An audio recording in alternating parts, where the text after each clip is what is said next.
हम लोग बहुत जल्दी खुश हो जाते हैं कि हम लोग चांद पे पहुंच गए हैं, लेकिन क्या फायदा उस चीज का जब 6 बजे के बाद हम लोग अपने घरों से लड़कियों को ही बाहर नहीं भेज सकते। भले ही लड़की प्लेन चलाती हो और फाइटर जेट तक क्यों ना चलाती हो, लेकिन शादी वाले दिन उसको धीरे धीरे चल के स्टेज तक जाना होगा, और वो भी 4 लोग पकड़ के ले जाएंगे उसको।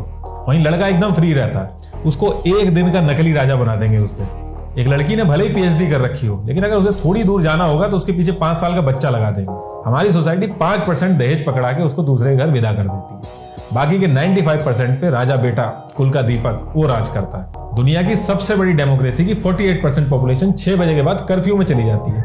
Right to equality, right to freedom, right against exploitation, इन सब की धज्जियां उड़ती हैं और इससे बड़ी वॉर कोई हो नहीं सकती।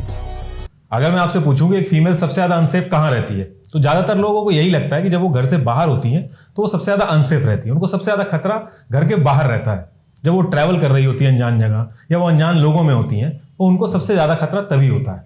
और मैं भी यही सोचता था जब तक मेरे पास डेटा नहीं आया था, और वो डेटा मैं आपके साथ भी शेयर कर देता हूं। आज की डेट तक लड़कियों के ऊपर जितने भी फिजिकल वायलेंस के केसेस हुए हैं उसमें से 70% घर के अंदर हुए हैं, और आज की डेट तक जितने भी रेप केसेस हुए हैं उसमें से 90% केसेस विक्टिम के घर में उनके दूर के या पास के जानने वालों ने किए हैं। एक लड़की के पैसे बाहर चोरी हो जाएं, उससे ज्यादा चांसेस हैं कि उसकी मर्जी के बिना घर में उससे पैसे ले लिए जाएं। 5 लाख लड़कियों को हम लोग हर साल मार देते हैं क्योंकि वो लड़कियां हैं। 63 मिलियन 6 करोड़ 30 लाख लड़कियों को हमने इस दुनिया में आने ही नहीं दिया क्योंकि वो लड़कियां हैं। और ये सारे डिसीजन घर में बैठ के लिए जाते हैं, क्योंकि इंडिया के अंदर हर किसी के पास साम्राज्य बहुत ज्यादा है, तो हर किसी को अपना वंश चलाने के लिए एक लड़के की जरूरत होती है। जो इंसान बीड़ी भी उधार मांग के पी रहा है उसको भी अपना साम्राज्य चलाने के लिए एक वंशज की जरूरत होती है। और ये जो भी डेटा मैं आपको दे रहा हूं ये गवर्नमेंट और नॉन गवर्नमेंट ऑर्गेनाइजेशन का डेटा है। ये मैं अपने मन की बात नहीं कर रहा हूं, और इन सब के लिंक मैंने यूट्यूब के डिस्क्रिप्शन में दे दिए, तो आप वैलिडेट कर लीजिएगा। तो इस डेटा से इतना तो समझ में आ गया कि लड़कियां बाहर की बजाय घर के अंदर अनसेफ हैं, और लड़कियां लोगों की सेकंड प्रायोरिटी हैं। अब इंडिया की पॉपुलेशन में 48% फीमेल है और 52% मेल है। तो ऐसा क्या रीजन है कि हमारी 48% पॉपुलेशन लोगों की सेकंड प्रायोरिटी बन गई है? तो इसका रीजन बहुत ही सिंपल सा है, जो कमजोर होता है उसको दबाया जाता है। आपसे पंगा वही लेगा जिसको लगेगा कि आपसे पंगा लेके वो बच सकता है। तो इसका मतलब यह है कि लड़कियां वीक हैं? तो ऐसा नहीं है। भगवान ने लड़का और लड़की एकदम बराबर बनाए हैं, दोनों में सिमिलैरिटी रखी है, डिफरेंस कुछ नहीं रखा है। कुछ डिफरेंस रखे हैं, और वो डिफरेंस इसलिए रखे हैं ताकि रिप्रोडक्शन साइकिल पूरा हो सके। वो इसलिए नहीं रखे हैं कि कौन VP बनेगा, कौन डिसीजन लेगा, कौन कार चलाएगा, कौन प्लेन चलाएगा, या कौन घर के बाहर रहेगा, कौन घर के अंदर रहेगा। अगर फिजिकल स्ट्रेंथ रेलेवेंट होती तो पूरी दुनिया के ऊपर सारे पहलवान रूल कर रहे होते। तो लड़कियां वीक तो नहीं है, लेकिन इनको पर्पसली वीक बनाया जाता है और प्रॉपर प्लानिंग के तहत वीक बनाया जाता है, और इसकी ट्रेनिंग बचपन से ही स्टार्ट हो जाती है। जैसे ही बच्चा होता है, अगर लड़की होती है तो बारबी डॉल, घर घर सारे केयरिंग और कोऑपरेटिव गेम दिए जाते हैं, और लड़का होता है तो उसे गन पकड़ा दी जाती है, कार रेसिंग, सुपरमैन, सारे अग्रेसिव और कॉम्पिटिटिव गेम दिए जाते हैं। ये बच्चों की चॉइस नहीं होती है, ये उनकी चॉइस बनाई जाती है। लड़कियों की तरह भाग रहा है, लड़कियों की तरह कपड़े पहने हुए हैं, लड़कियों की तरह रो रहा है, माँ बाप ये सारी चीजें लड़के को जब बोल रहे होते हैं तो वहीं बगल में उसकी बहन भी ये सारी चीजें सुन रही होती है। तो वो क्या सोचेगी कि लड़कियों की तरह भागना यानी कि बहुत बेकार भागना होता है। एक लड़की लड़के के कपड़े पहन सकती है, लेकिन अगर एक लड़का लड़की के कपड़े पहन लेगा तो ऐसे कर देंगे जैसे कि एक किसी बहुत ही छोटे आदमी के कपड़े पहन लिए, कि लड़कियों की तरह कपड़े पहने। एक एज आते ही लड़कियों को समझा दिया जाता है कि कैसे बैठना है, कहाँ जाना है, और घर वापस कितने बजे तक आ जाना है। लेकिन लड़कों के लिए पूरी फ्रीडम है। एक लड़का जिप खोल के यूरिनेट कर देता है रोड पे, वो बहुत ही नॉर्मल चीज है। लेकिन उसी रोड पे अगर एक लड़की स्कर्ट पहन के चली जाएगी तो वो बहुत एबनॉर्मल है। अगर आप देखें तो दोनों में से क्या ज्यादा एबनॉर्मल है? एक लड़की ने भले ही PhD कर रखी हो, लेकिन अगर उसे थोड़ी दूर जाना होगा तो उसके पीछे 5 साल का बच्चा लगा देंगे। एक्चुअल में अगर उस लड़की के ऊपर कोई थ्रेट हो भी जाए तो 5 साल का बच्चा उसको कुछ कर नहीं सकता, बचा नहीं सकता है, लेकिन उसके बाद भी उसके पीछे 5 साल का बच्चा लगा देंगे। और वही बच्चा जब बड़ा होता है तो अपने आप को बहुत स्ट्रांग और रक्षक समझता है और लड़कियों को वीक समझता है। और बचपन से ये ट्रेनिंग इस लेवल की होती है कि लड़कों के दिमाग पे हावी हो जाती है। वो दुनिया में किसी से भी हार जाएंगे, लेकिन लड़की से हारना बर्दाश्त नहीं कर सकते। एक लड़का सबसे ज्यादा वल्नरेबल होता है जब उसको कोई लड़की रिजेक्ट करके जाती है।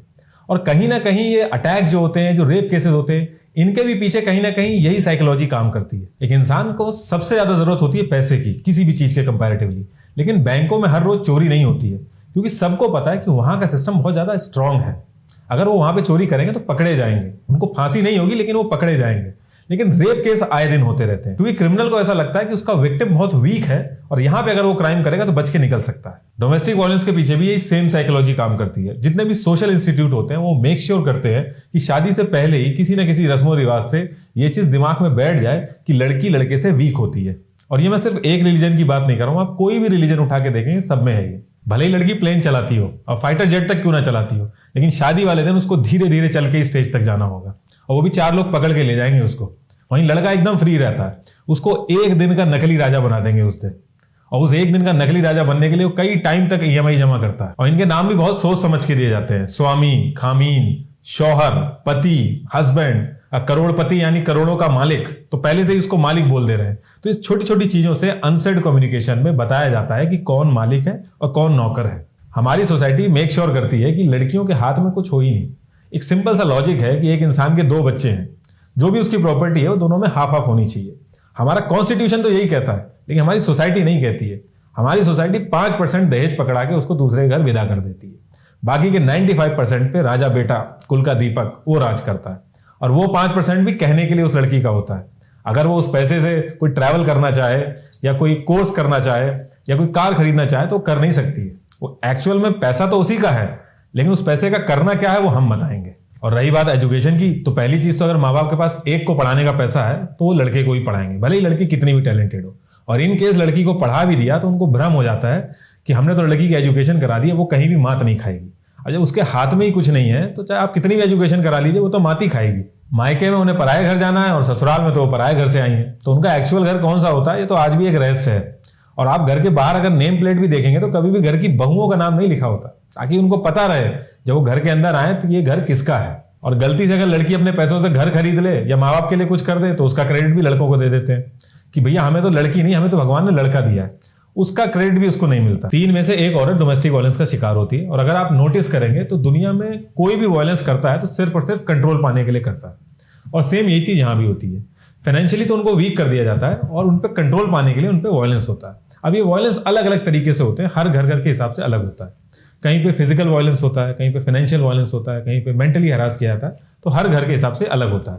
लेकिन ये बहुत ही स्ट्रक्चर्ड वे में किया जाता है। डोमेस्टिक वायलेंस एक साइकिल की तरह काम करता है। कुछ महीने नॉर्मल लाइफ चलेगी, फिर डोमेस्टिक वायलेंस होगा, फिर मैनिपुलेशन होगा, फिर कुछ महीने नॉर्मल लाइफ चलेगी, फिर डोमेस्टिक वायलेंस होगा और फिर मैनिपुलेशन होगा। और इस मैनिपुलेशन में आपको समझाया जाएगा कि कई बार में तो ये बोला जाएगा कि आपकी भलाई के लिए किया जा रहा है। और कुछ लोग मेल एग्रेशन भी इसके पीछे रीजन बताएंगे आपको, जबकि मेल एग्रेशन नाम की कोई चीज नहीं होती। महात्मा गांधी, डॉक्टर भीमराव अंबेडकर, स्वामी विवेकानंद, इनसे बड़ा कोई मर्द नहीं था, लेकिन इन्होंने अपनी लाइफ में कभी भी एग्रेशन नहीं दिखाया। और मेल एग्रेशन अगर एग्जिस्ट करता भी तो हर जगह सेम रहता। एक आदमी फीमेल बॉस से गाली खाता है, वहां हाथ नहीं उठाता।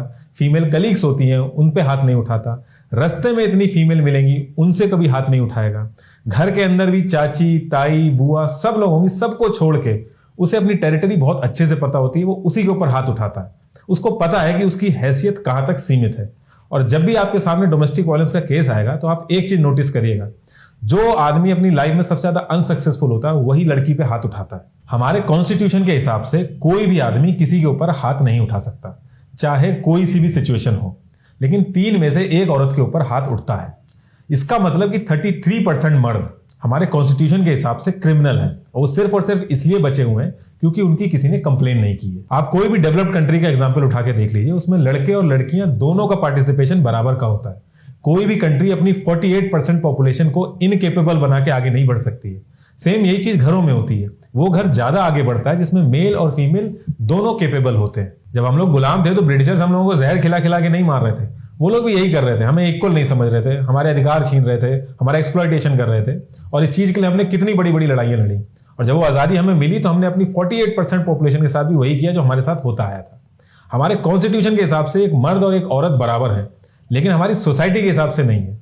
अब सोसाइटी या तो कॉन्स्टिट्यूशन चेंज करा ले या फिर ये बात मान ले कि जो वो कर रही है वो गलत कर रही है। हम लोग बहुत जल्दी खुश हो जाते हैं कि हम लोग चांद पे पहुंच गए हैं, लेकिन क्या फायदा उस चीज का जब 6 बजे के बाद हम लोग अपने घरों से लड़कियों को ही बाहर नहीं भेज सकते। अब 6 बजे के बाद अगर वो बाहर जाती है तो उसका रिस्क है और गलती भी उसी की है, क्योंकि बाहर जो लड़का है वो तो बेचारा अपना काम कर रहा है, गलती तो सिर्फ और सिर्फ लड़के की है।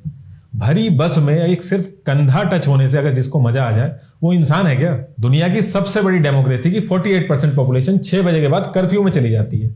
Right to equality, right to freedom, right against exploitation, इन सब की धज्जियां उड़ती हैं।